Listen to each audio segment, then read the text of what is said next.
start off.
Focusing on combating gender-based violence.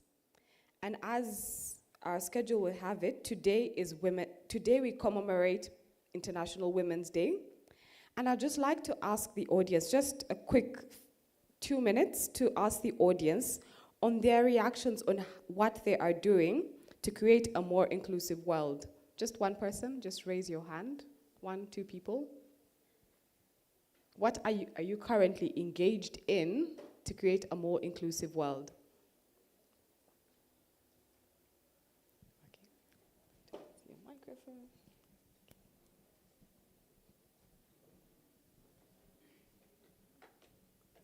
Where's the second microphone?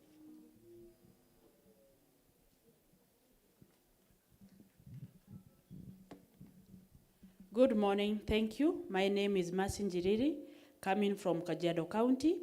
In the space I'm standing in, I'm trying to empower women through giving them education, because out of GBV they were denied the chance to access education. Through that they have not been accessing any employment, that now denying them even improved livelihood. So I'm trying to give them basic education that can enable them have basic literacy as well as earning. That's why we are focusing on even teaching them on entrepreneurial skills, i.e. of making that can enable them earn a living as well as protecting their girls. And the last one is also making sure I'm bringing on board the PWDs, people living with disability, among women. And you know, of course, if an illiterate woman can be disadvantaged, what are PWD women? In fact, if, like for instance myself, I could be subjected to GBV, what over a PWD, a woman living with disability? So thank you so much. That's Kajiado County. Thank you, Mercy. I saw another hand up, and then we will start off our program.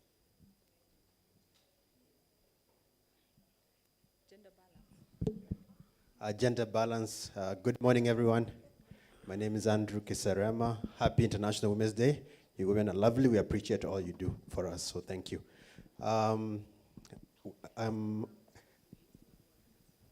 We're creating a more inclusive world by supporting our sons and daughters. As you're aware, the world has gone girl child empowerment. So the organization I represent, Golden Steps, it's a rehab center in Athi River. We are helping the boy child. The boy child currently is an extinct species. They're going through challenges. So drugs, alcohol, and they're forgetting who they are. So we are trying to build character in them. We're helping them to detox, helping them to find a purpose, and we're giving them skills, hard skills, soft skills, so that when they leave the rehab center, they go out and they can be able to provide for the world, so that we create a all equal society. Yeah, so that is what we're trying to do. Thank you. Okay, thank you so much. So we do have a special showcase for you, delivered particularly for international. As I was saying, we do have a very important guest who has a presentation for us, and it is to showcase in commemoration of International Women's Day. And without further ado, I'd love to invite Madame Florence, who is going to serenade all of us with a poem to speak on International Women's Day.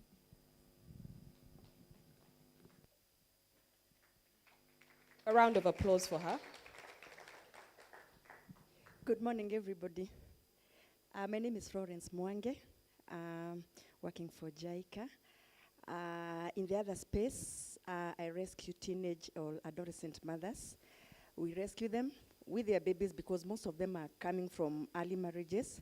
We remain with the baby and we take the girl to school, and then finally we do a reconciliation and take the girl back to the family, because that is where these two children belong.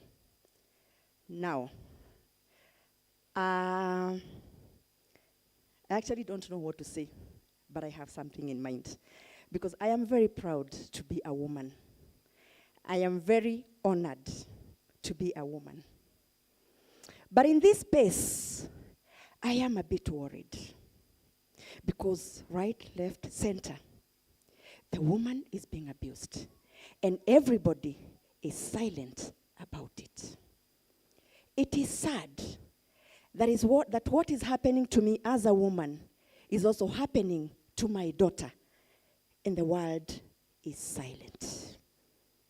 Where do I run to? Who do I talk to? I find myself in a lot of pain, bitterness. Sometimes I want to revenge when I see what I am going through in the name of I am a woman, the weaker sex, as they say. Abused by my husband, abused by my brothers, abused by the men in the society. Yet the world is mum about it. In this time and age, our girls are suffering, being subjected to all manner of practices, from FGM, early marriage. These girls are not developed in their mind, in their bodies, yet they are supposed to behave like a wife. If this is not done, they are abused physically, they are beaten, they are battered, they are killed. Yet, we are silent, burying it under the carpet. But let me bring you to closer home. We are sitting on a time bomb. We need to stand, act, talk, shout at the rooftops, so that our children, our women, will be respected. There is nothing, no one who is more powerful than a woman. I am that powerful woman. The women who are here, I am challenging you. I want you to join me to be the voice of the voiceless. Do not agree to be a woman without a voice. Our girls need education. They need protection. They need to be loved. Above all, they need to be given space to grow, mature, and make their own decisions. It is time to rise, act, and speak. I hate that every time I have to have my hand here because I am a woman. I want to stand tall. I want to talk. I want to be in every space that I can be able to stand and say something. Let's stop GBV.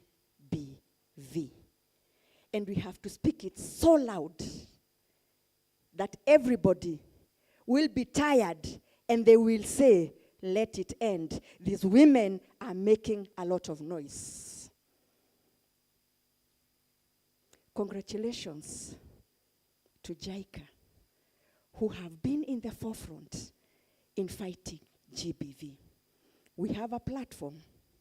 We have audience. We need to stand, speak, and act. Happy International Women's Day. A bigger round of applause.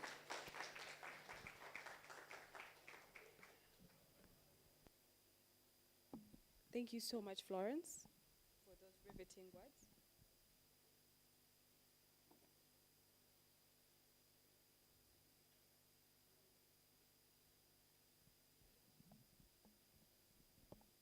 Okay. I hope you are all feeling energized and ready to dive back into our important discussions for today. But before we proceed, let us all take a moment to recap what we covered yesterday and dive into what we aim to achieve today. For yesterday,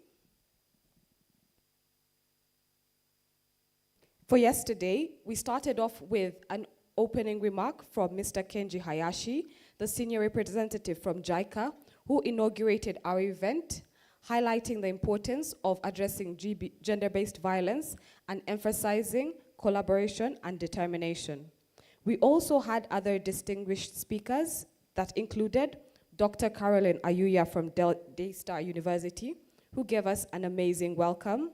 This was followed by Commissioner Caroline Naiteza and Mr. Joseph Ogutu, who provided different insights into the multifaceted aspects of gender-based violence, its impact on individuals, businesses, and the crucial role of business in addressing these issues.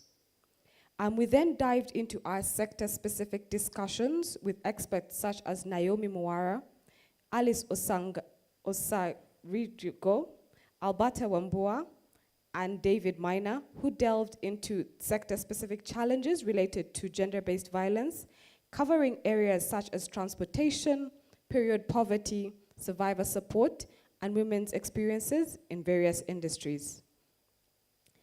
We then moved on to our discussion into the business model canvas led by the Anza Academy, which guided participants in crafting business models to ensure a coherent and feasible ideation as they build different ideas for the business marathon.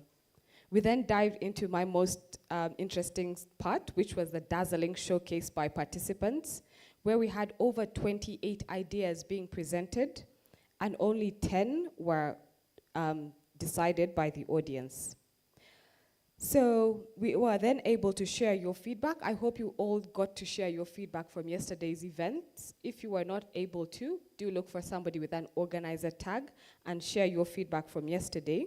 We hope that this feedback and these thoughts and insights will help us to continuously improve and learn on how to create better platforms to support such initiatives. So without further ado, today we are going to delve into an essential skill, which is creating a pitch deck for your business. So your pitch deck should ideally succinctly outline the problems that you are addressing, the solution that you are providing, and provide a rough outline of your business. And without further ado, I would like to invite our facilitator for the pitch deck to come on stage, and we will begin.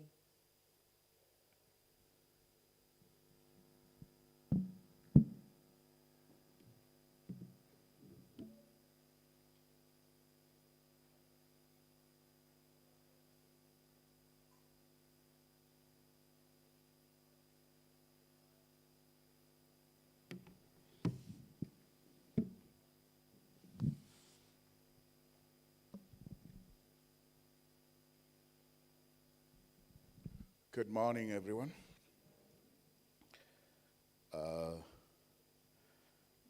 My name is Dr. Gregory Wafula Nalianya, and I'm here to just introduce how you are going to develop your company's pitch deck. The word here, of course, that you need to capture is pitch deck. You may find it very difficult because perhaps you're hearing it for the first time. But what we mean in simple language is, how are you going to sell your company to an audience that you intend to work with, either as investors, you intend to work with as partners, you intend to work with as stakeholders. Very quickly, because I don't have much time, I always begin here. Everywhere you see a problem, know that God is showing you an opportunity. And I always tell people, God made us in his image and likeness, that we may find solutions for every problems that we go through as human beings. Yesterday we sat here and the team took us through a variety of problems that are befalling various segments of gender. And I guess all of us were listening. And some of us received a burden that now needs to be manifested in form of a business opportunity. And how you pick it up and run with it determines whether you are going to attract investment, whether you're going to attract customers, whether you're going to attract any form of help from anyone. A brief advice before I actually go into the what I'm supposed to present on is that every problem you see, on the other side of a problem is an opportunity. Now, when you see that, what you do with it determines whether you're going to succeed or fail. Some of us would see problems and run away. Others will see problems and they become advocates. We just carry placards and say, there is a problem. And I want to use the mouse story. You can be an advocate, but you can become an entrepreneur by just picking up that problem and running with it. The first thing you need to think about when you see a problem, you ask yourself, is there something I can do about this problem? Number two, you ask yourself, what vision can I create out of this problem? Now, visions, some people believe you have to sleep before you wake up. But a vision is a burden that you receive about a problem and you want to go ahead and achieve it. Each one of us, God has given us a dream, and that burden will help you to match your dream on the problem that people are going through. As a company, you might want to first of all declare the purpose of your company. Most of us go into business to make money. Now, if you're that kind of a person, then you are misplaced. Go into business because you want to solve a problem.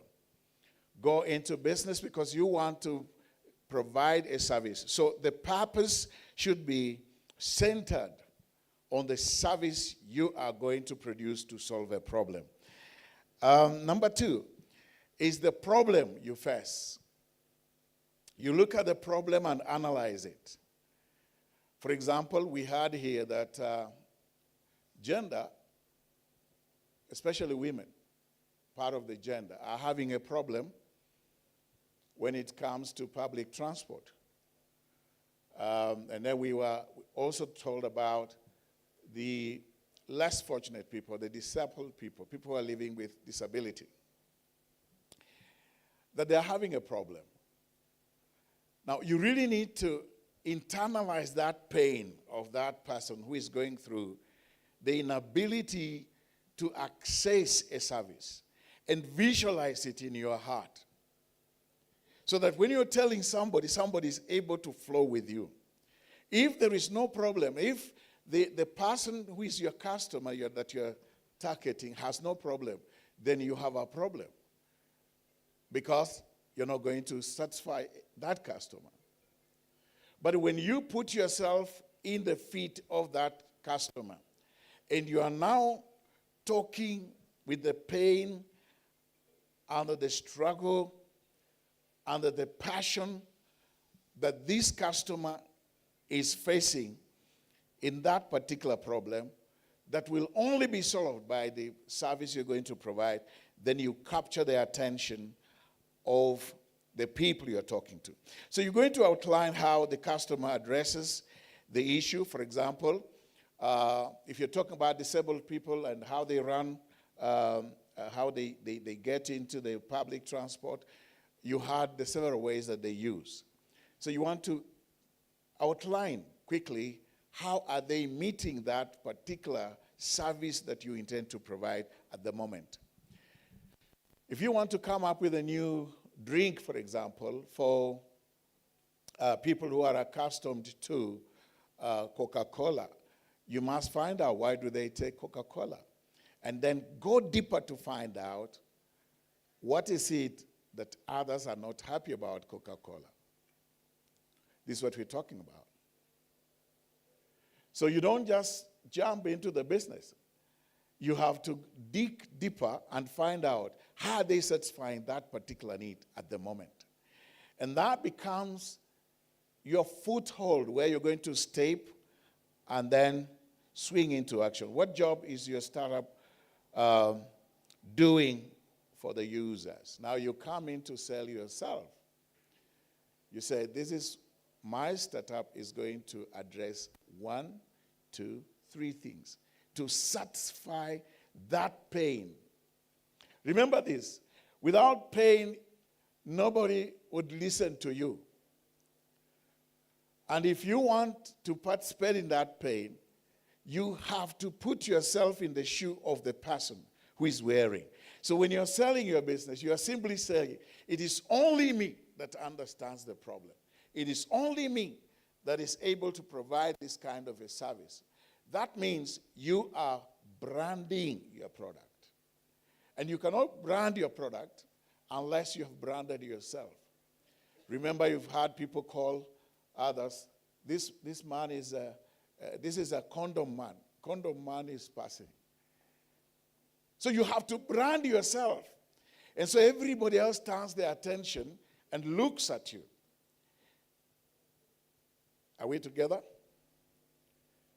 Hello? And if we are not, don't worry, we will be finishing and we will all be together living here. So,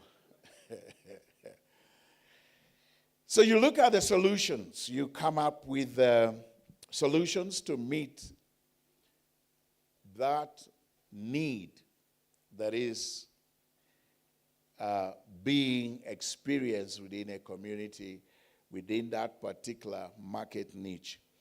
I'm sure, of course, and this I would ask by virtue of finding this opportunity, I would ask the organizers of this meeting not to discard the rest of the 18 ideas that we listened to yesterday. I would ask that those of you that did not qualify to go into the first 10, it only means that there were only 10 chances. But perhaps you who is in the 18 that did not qualify, if you listen to what we are talking right now and work on your idea, you are actually going to emerge a very successful person. Now, I want to tell somebody this as we look at just pitching. What I'm talking about could seem very theoretical, but as I stand here, I'm proud. I have a number of few millionaires behind me through just this kind of talk. So if you're listening, you may underestimate what I'm talking about. But I have a few millionaires. I teach a course here called Appropriate Technology. And most of the students who have gone through my hands are doing something out there just to change the lives of people. So when you look for a solution and then you better that solution, don't be complacent. Like I heard one of my students was presenting here about drying up mangoes. And I was excited about that, but it looks like I was the only one excited, so you didn't go through, don't worry. Your dream is still valid. What am I saying here? Believe in the solution you are coming up with and present like no one else can ever present like you do. Demonstrate the value position of what you're going to give. For example, no one is going to give you money for nothing. But somebody will give you money when you justify why they have to pay for that kind of service. So if you say, for example, I'm going to do value addition, and that value addition is going to increase the shelf life of the product, and that increase of shelf life is going to enable that product to be found in times when it is out of market. And when you justify that, then somebody is likely going to invest, somebody is going to buy into your idea, and let it be easy to understand. Write it down. When you read the book of Habakkuk, it says, if you have a vision, write it down. So if you have a vision for your business, write it down. Don't. In fact, they say, the faintest of the sharpest mind cannot be equated to the faintest of a scribble of a pencil. Most of us have very many business ideas as we seated here. It's only that we've not put them down. Now, if you don't put them down, as in the book of Habakkuk, they say, no one will run with it. It's only you, it's in your mind. What's writing down? Why is it important to write it down? So that whoever reads what you have written is able to run with it. Are we together? Hallelujah. Oh, sorry, I realize there are a few hallelujahs here. Now, let it be easy to understand. Actually address the specific problem. And make it so difficult for people to copy. This is why I'm saying you brand it. If you listen to my presentation, I've already branded it. You may want to copy it, but you may not be able to. Why? I do it with originality.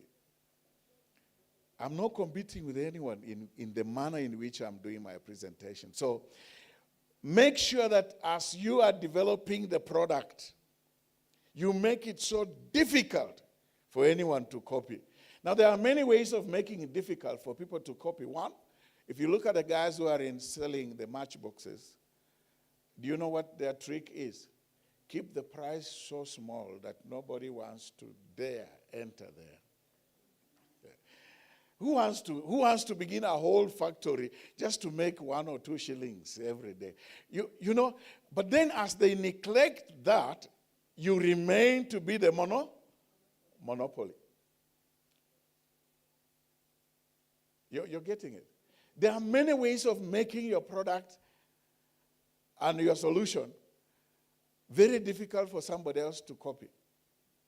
You can make it so difficult, like I've told you. Even if today you want to come up and say,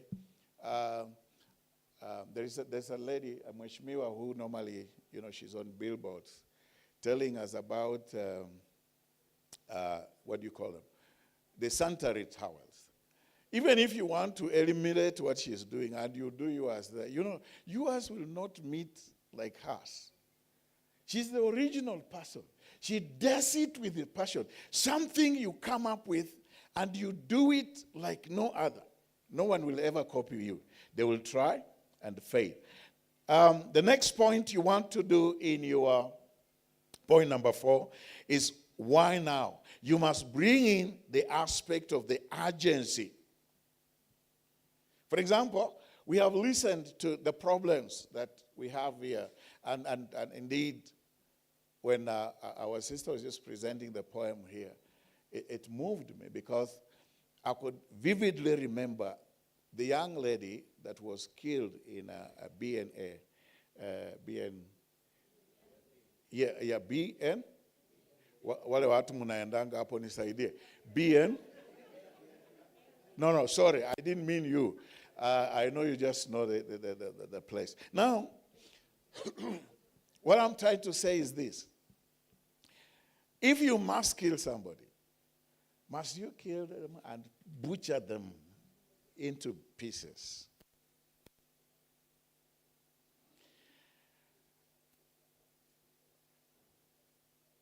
And that shows where we are misplacing our passion.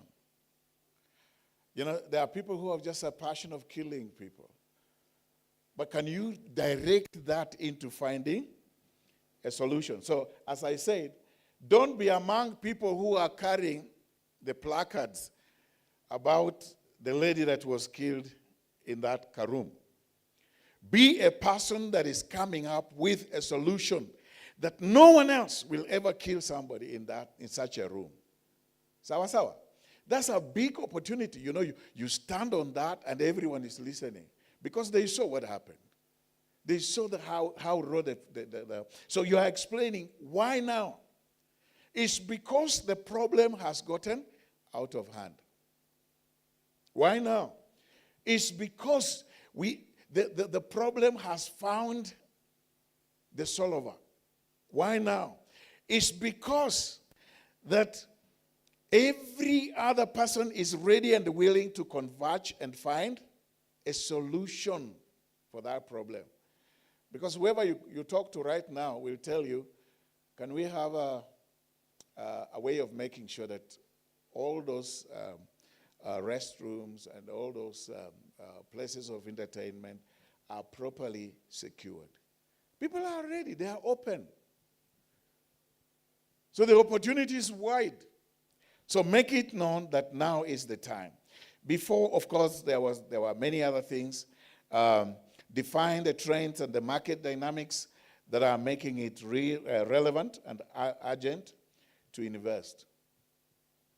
Every opportunity has a time. It is time bound.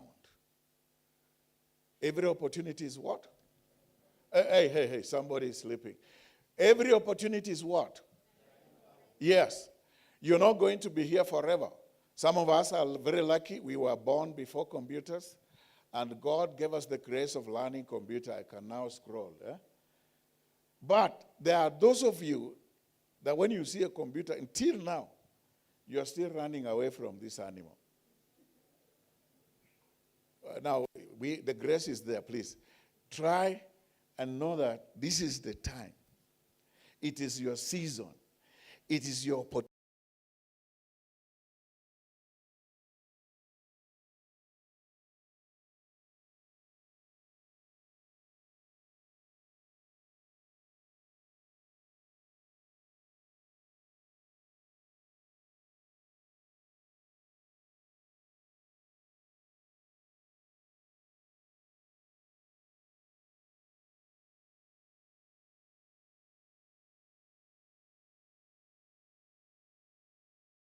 So when you're walking, you're thinking about this pain. How do I do something about it? And I like what the late Professor Martha Wangari said.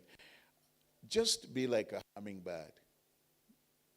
Just do the least you can in the multitude of the problem. The hummingbird, of course, those who have never heard the story, saw that there was a forest that was burning, but the bird had to go to the river and just pick a drop of water and fly very high and release that drop, because that's what the bird could do. And this is what I'm saying. If all of us were like the hummingbird, doing just that drop, we could still quench the fire. So it's important that you develop the passion. And that passion should push you from your comfort zone. That passion should push you into research. That passion should push you into institutions of learning. That passion should push you into some research institutions so that you begin the process of refining your idea and presenting it in a very professional way. Number 5 is the market size. No one wants to go into a business that doesn't have a market. Hello? market, there is market for everything. Somebody was asking me that, why is it that when you walk in the streets of Nairobi, this way you see phone accessories. This way you see phone accessories. Have you ever asked yourself, and I was asking myself, do these people sell enough really to survive? If they were not selling, my brother, my sister, they would have already wound up. Kwanza wakati ya corona, wangekuwa wameenda nyumbani. Like many people went home. Now, me, I'm not going home, you know. If I didn't go during corona, I'm not going now. I want you to be resolved. For you to understand what I'm saying, the technicality is this. The market for the mobile phone is unquenchable. It is inaccessible. You can never exhaust it. But I'm not saying that you go into that. Why? Kenyans, we are not to do what we call trade. The reason why we are where we are, everyone wants to trade. No one wants to manufacture anything. Why? Manufacturing is for the brilliant people. Manufacturing is what transforms an economy. But trade does not. Trade does not. Why am I saying trade does not? In fact, trade brings down an economy. Look at the number. How many of you just gone through the Ngong Road? Yeah? You see the number of those big machines, the V8s, the VX, or whatever. They are just lying there. Maybe the guy sells only one in a year, locking up our foreign exchange there, making the problem with the crisis of the dollar.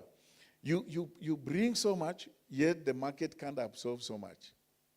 Consequently, you lock up your capital and you impoverize everyone else that would have enjoyed that use. So is there the market? Is there a market? Now, how do you know whether it's market or not? The market can be created. I repeat, market can? Yes. And I give you a small story of the German guys that came to explore how to set up a shoe industry in Africa. When they arrived here, they went back and told the Germans, Africa is ripe for shoes. The guy from French also came at the same time, said, Africa doesn't know how to use shoes. So please forget, you cannot sell shoes in Africa. The guys from Germany came and said, we only need to teach people how to wear shoes. And the market is inexhaustible. So create market. See what somebody else is not seeing and make that known. Show how you understand your target users. Show how the customers are going to enjoy your products. Very, very important. Look at the competition you have. Understand competition. So as you stand before people, you have to analyze. And say, for example, if you're going into Uber kind of business, you have to analyze what Uber has vis-a-vis what you are providing. You do what we call a SWOT analysis. A SWOT analysis brings out what? What every other competitor is doing in the field and shows, projects what you are coming in with to counter all that. It is what I normally call a winning strategy. You look at the various pricings of your competitor, you look at the various services they're offering, and then you come up with a superior price, a superior quality. Now, you can borrow services from different firms and charge a premium price so that you are on top of every other competitor. That SWOT analysis is very important, that you undertake if you want to understand your competition and therefore come up with a competitive edge over and above what your competitors are offering.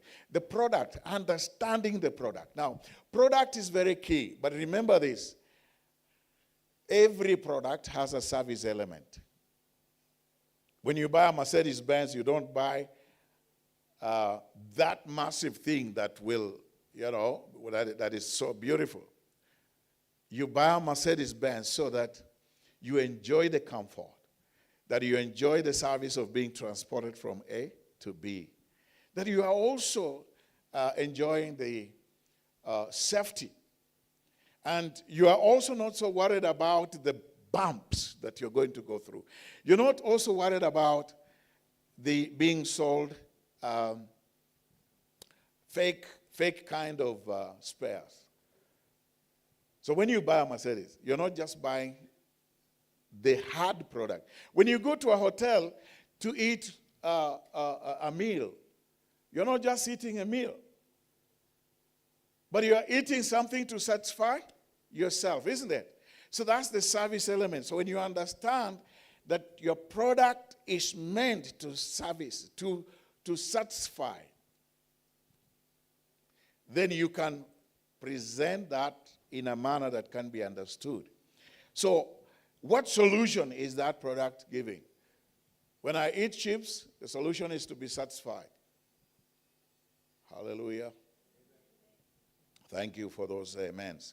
Show that you are building and show that whatever you are selling is so unique. There is something we call a market niche. A market what? Niche.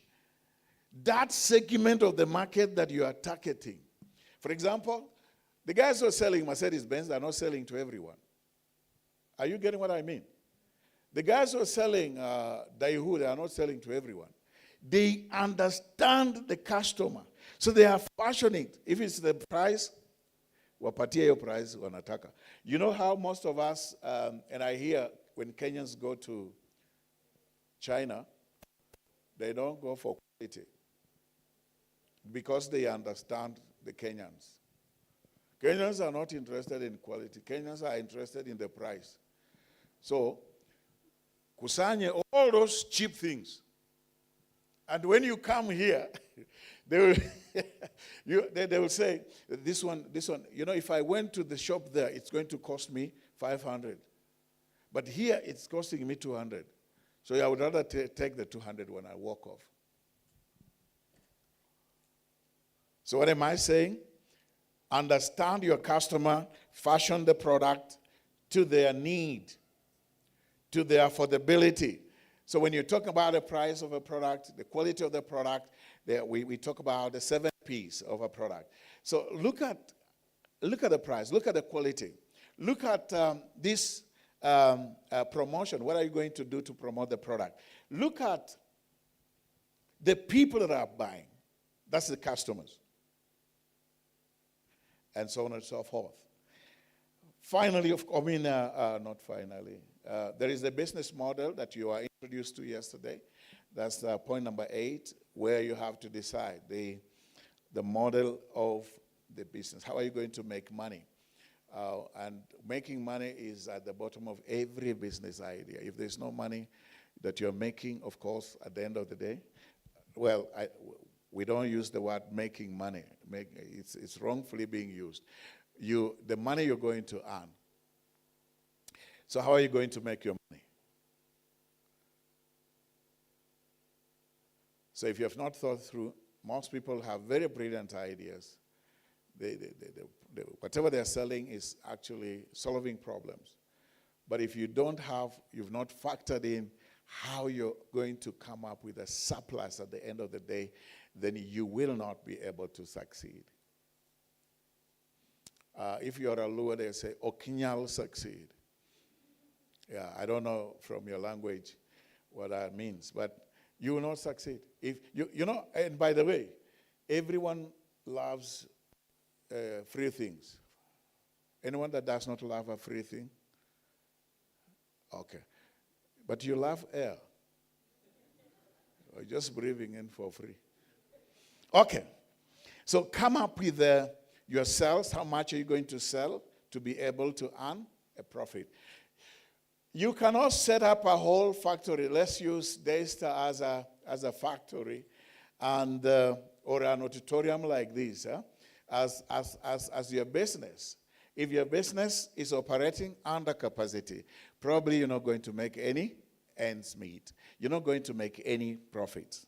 Now, business thrives on profit. Every single coin you make in Axcel is in the right state to make you a stable and sustainable business. So find out where you're going to sell. What is your sales strategy? Find out what is your revenue strategy. And your revenue strategy is linked to the pricing strategy. How far is your market? You know, if I go to market, and which market is going to give me more money? There are several strategies in looking at the business model.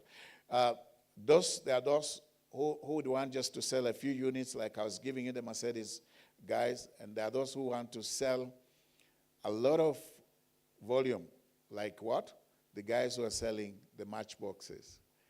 Each of those people, they are making profits. It depends on what strategy you are taking. Who is your customer? If you understand your customer, you will be able to survive in coming up with the right business model. And then number 9 is you need to come up with a team that is going to deliver. Now, this team consists of investors. This team consists of your founders of the business. This team consists of your workers. And this team, of course, involves the other stakeholders. You really need to factor in and let these people work in unity towards achieving the goal that you have set at the beginning. It depends on how big your business is. Mostly, you would hear people talk about, I'm running a small business, but then you insist on what? Board of directors. I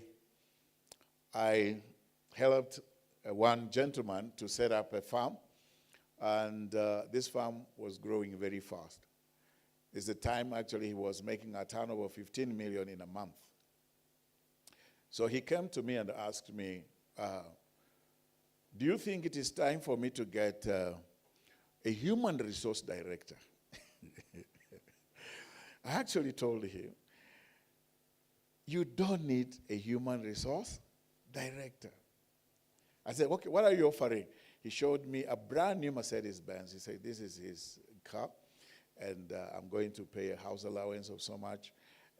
You know, he only hired that guy for 3 months, and his business was almost on its knees.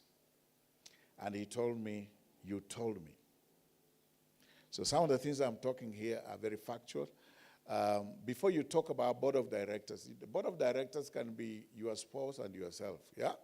You're not directors. And start steering things through. Don't just imagine because everyone has 10 board of directors, I need them before I move. So know how that team, because the bigger it is, functionality becomes a problem. The cost of maintaining that team is going to be outrageous. Also, fashion yourself according to the size of your business. As I got towards the end, I was only given a few minutes, but thank God for those few minutes. The financial bit, this is where now the crux of the matter is. You must come up with a very clear financial projection even at the start. You need to know how much cost you're going to spend on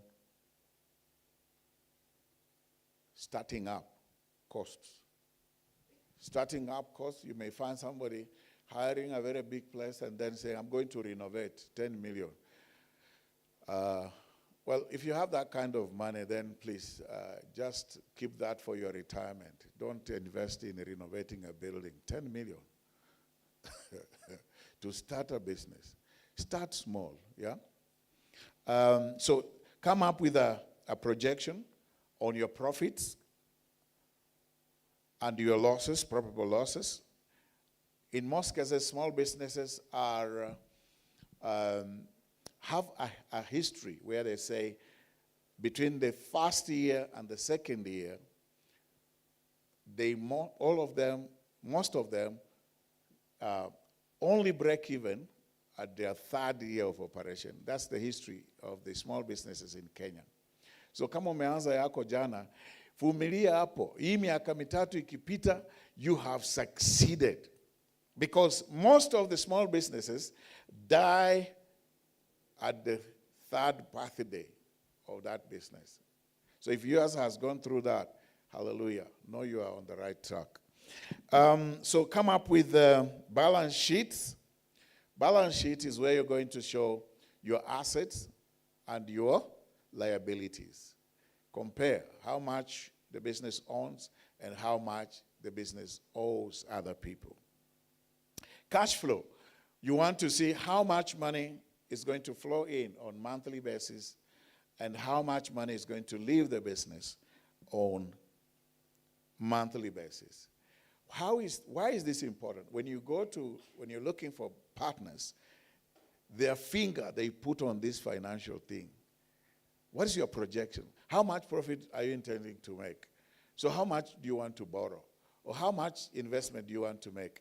If you're only making 500 shillings or 500,000 shillings in a month and you are insisting you want to borrow 50 million, I think they will tell you, go home and think again. But Kenyans are very good, by the way, by any standard. If I ask any one of you, how many of you want to begin a business?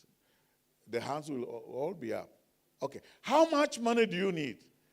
Then they start scratching themselves. If you give me 2.5 million, another one said, no, in fact, not 2.5. I think I need about 3.5, which means there is no exact figure. Why? You're not willing to sit down and calculate the cost. And the Word of God says this. How many of you, when you're building a house, you do not sit down and do the costing? And he says, if you don't do that, what is likely going to happen is you will begin building the house, and then you will reach halfway, and that house will not be complete. So as a business, you're building a business.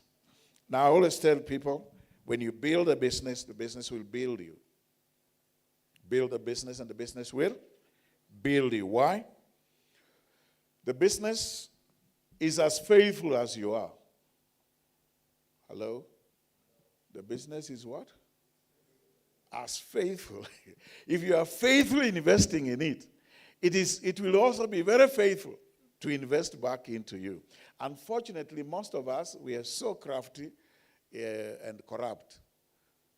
You maneuver the business, and the business may not produce what you expect.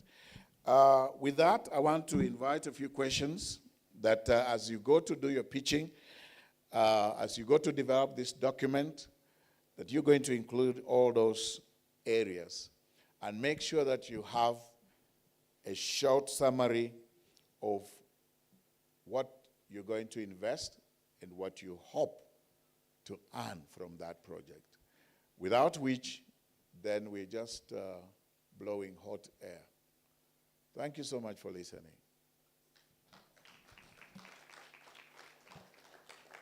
Any questions, please, before I go to sit?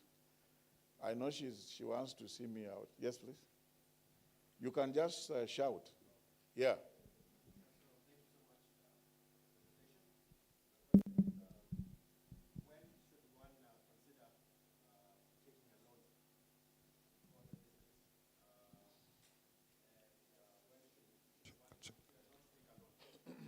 Okay. That's a very good question. It's advisable that all the time you want to begin a business, begin with your savings, so that in case in Azama, if your savings get lost, then you know that you have lost. If you go for a loan to begin a business, in most cases it's very, very dangerous. Why? Most banks and most institutions want to lend to people who are already operating businesses. Why? Their money is secure. They are seeing that you have already put in your money. And where your money is, that's where also your heart is. Yeah? That's what the Bible says. So if you have not put in your money and you want somebody else to put in their money, they will not. So a quick one, once you have started the business, then you can quickly look for additional finances. Any other question? Yes, please.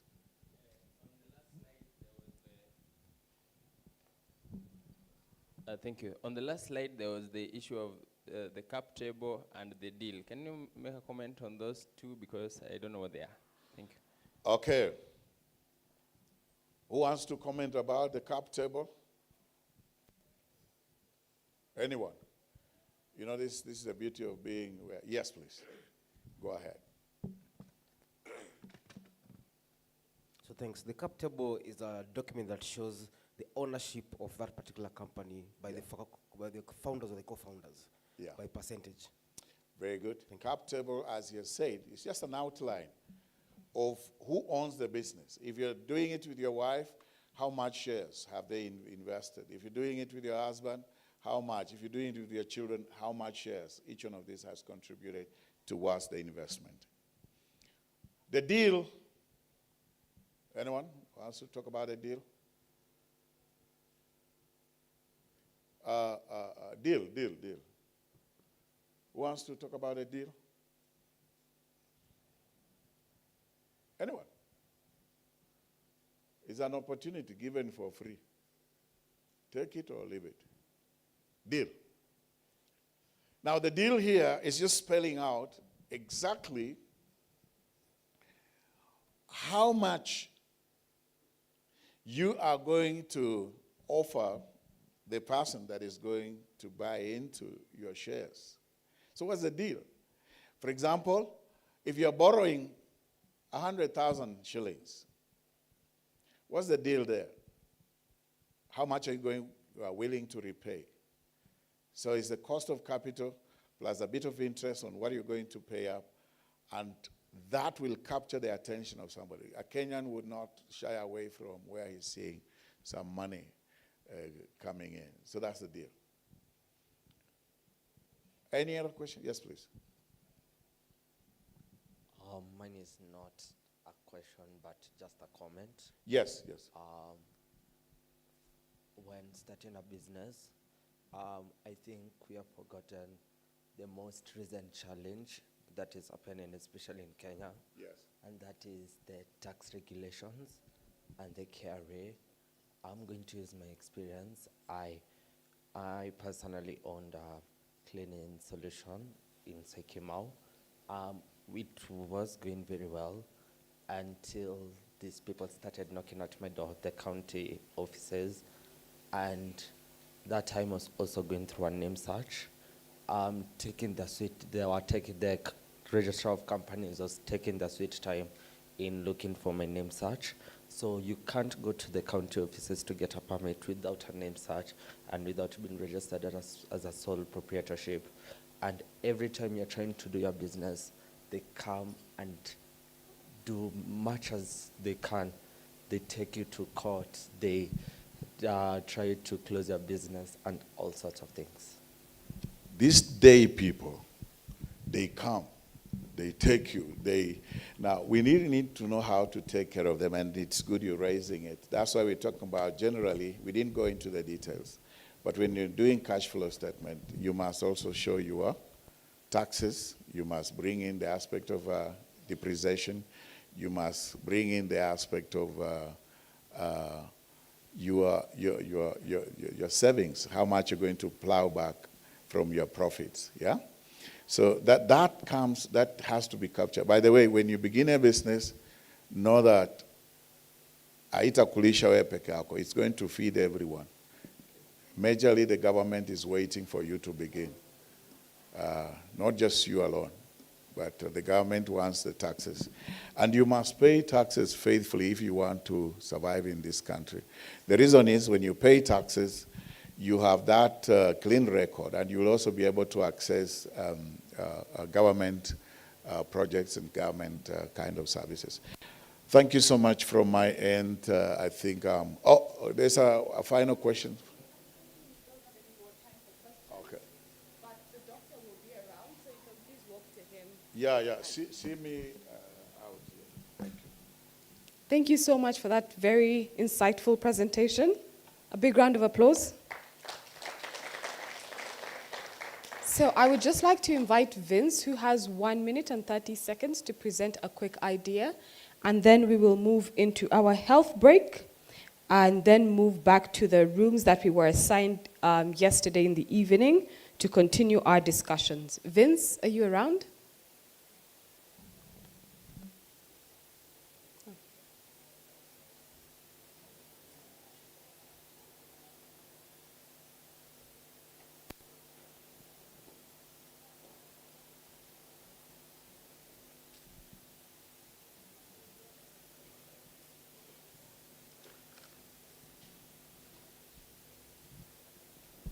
Good morning, everybody. Today I'm low energy, not like yesterday I was jumping up, so I'll try to calm things down a bit. So thank you, everybody. So I've been given a second opportunity. Maybe yesterday people do not, or rather people felt my idea deserved a second chance. So I thank God. How many times do you get a second chance to do something? So I'm very honored and grateful. So for that, and I say for us, it's very simple. When you talk about GBV, it's a very complex issue. Trust me, one solution does not fix everything. Yeah? So you have to understand different societies, different regions, they all have their own traditions and ways of belief of what a woman is, what a woman's roles are, what a man's roles are. So I think you have to have a multifaceted solution that can actually address this issue properly. And for us, we feel that it's very critical to do the prevention. And I said it yesterday, prevention is better than firefighting. I'd rather a woman is not raped than come to offer a solution of, now how do I take her through the process of psychoanalyzing her and making sure that she's gonna be well, because that will take time. And she's lost so much, and trust me, she'll never be the same. Or even a man who's been raped also, children. So for me, I think prevention should be the key focus for everything, because when you prevent something from happening, then you don't have to deal with them later. So for us, we are focusing on what? Men. And why? Because we had yesterday, 80% of the victims are women, and the perpetrators are men. So then, if you want to prevent this, then why don't we engage the men? Because I realize people do not even know what GBV is. It's very, like, you'd see a girl walking here, and so as guys, men, we are sitting here, we are standing, and we see her walking, and we say, hey, just look at that. You see, it's innocent, but you don't know, for her, it's actually gender-based violence. We are catcalling her. So if we can make that within ourselves, one of us tells us, hey, guys, that's actually wrong. Imagine if your sister was passing here, or your aunt, or whatever, and then we begin to think about it like, oh, by the way, it actually is a form of GBV. So here, we're talking about engagement. So for ours, our plan is, where do we reach these men? The sharp end of the stick is where? Border industry. Why? There's 2.4 million of them. That's a lot of people you can get in one space.